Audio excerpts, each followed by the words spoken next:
दिल्ली चुनाव के बाद अब सबको इंतजार है नतीजों का। 11 तारीख को इस बात से पर्दा उठेगा कि दिल्ली की जनता ने क्या तय किया है, किसको अपनी सरकार के लिए बहुमत दिया है। लेकिन उससे पहले एक बार फिर ईवीएम को लेकर गहमागहमी शुरू हो गई है। आम आदमी पार्टी ने इलेक्शन की ड्यूटी में लगे अधिकारियों पर हेराफेरी के आरोप लगाए।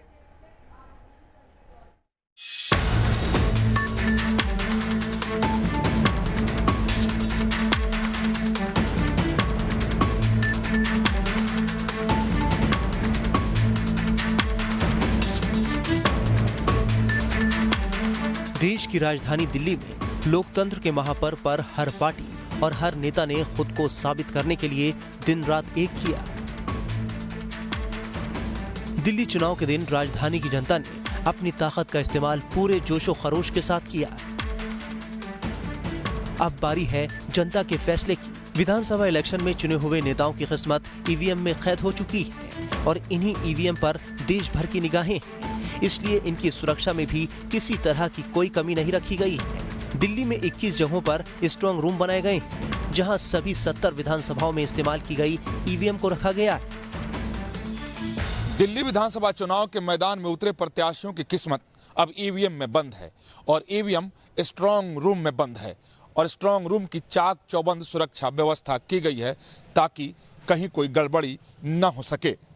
नई दिल्ली इलाके में 21 जगहों पर स्ट्रांग रूम बनाए गए हैं, जहां सभी 70 विधानसभाओं में इस्तेमाल की गई ईवीएम को रखा गया है। स्ट्रांग रूम के बाहर कड़ी सुरक्षा व्यवस्था की गई है, लेकिन कई जगहों पर आम आदमी पार्टी ने अपने कार्यकर्ताओं को स्ट्रांग रूम के बाहर पहरे पर बिठा रखा है। लेकिन आम आदमी पार्टी को न तो इस सुरक्षा व्यवस्था पर भरोसा है और न ही देश के चुनाव आयोग पर। आम आदमी पार्टी का कहना है कि वो ईवीएम की सुरक्षा के लिए स्ट्रांग रूम में अपने वॉलंटियर्स की तैनाती करेगी। 30 स्ट्रांग रूम के बाहर ये वॉलंटियर्स मतगणना के दिन तक मौजूद रहेंगे। कुछ इस प्रकार की सूचनाएं आई हैं कि कई जगहों पे ईवीएम ले जाने की कोई कोशिश कर्मचारी जो हैं वो कर रहे हैं अनाधिकारिक रूप से। तो स्ट्रांग रूम में हमारे कार्यकर्ता और जो हमारे विधायक हैं, स्ट्रांग रूम की सुरक्षा के लिए उसके बाहर इंतजाम ऐसा किया जाए जिससे वो लोग वहां रह सकें, देख सकें कि ईवीएम के साथ किसी भी प्रकार की छेड़छाड़ ना हो। तमाम एग्जिट पोल में भले ही आम आदमी पार्टी बाजी मारती नजर आ रही है, लेकिन पार्टी को डर है कि ईवीएम के जरिए विरोधी साजिश रच सकते हैं। दरअसल ईवीएम को लेकर आम आदमी पार्टी की शिकायत बहुत पुरानी है और इस बार भी आम आदमी पार्टी ईवीएम पर ज्यादा सतर्कता बरत रही है। Team news nation. दिल्ली के नतीजों को लेकर जहां आम आदमी पार्टी और बीजेपी में अपनी अपनी जीत को लेकर उम्मीदें हैं, वहीं कांग्रेस इस लड़ाई में कहीं भी नजर नहीं आ रही है। चुनावी नतीजों को लेकर पार्टी के नेताओं के विरोधाभासी बयान भी सामने आ रहे हैं। अगर अरविंद केजरीवाल जीतेगा तो ये डेवलपमेंटल एजेंडा की जीत होगी। अपनी याददाश्त पर जोर डालिए और सोचिए कि क्या कभी विरोधी दल के नेता ने किसी दूसरे दल के नेता की इस तरह की तारीफ की है? शायद नहीं। कांग्रेस नेता अधीर रंजन चौधरी का यह बयान साफ बयां कर रहा है कि कांग्रेस ने दिल्ली के नतीजे आने से पहले ही हथियार डाल दिए हैं। एग्जिट पोल में कांग्रेस को ज्यादा से ज्यादा 2 सीटें दी गई। कई एग्जिट पोल ने तो कांग्रेस को 0 नंबर मिलने की भविष्यवाणी की है। अब इसे कोई कांग्रेसी नेता माने या न माने, लेकिन अधीर रंजन चौधरी ने हार को कबूल कर लिया है। अरविंद केजरीवाल जी मोहल्ला क्लिनिक बोलते रहे, पानी बिजली की मुफ्त में मुहैया कराने की बात की। तो इस चुनाव में communal forces and developmental forces ये दोनों में हुआ। कांग्रेस पार्टी की तरफ से हम लोग ये कोशिश किया आम लोगों को ये कहने के लिए, अगर दिल्ली में सही दिशा में लॉन्ग टर्म कोई डेवलपमेंट हुआ तो शीला दीक्षित जी ने की थी उनका 15 साल की हुकूमत में, ये दिल्ली वासी भी जानते हैं।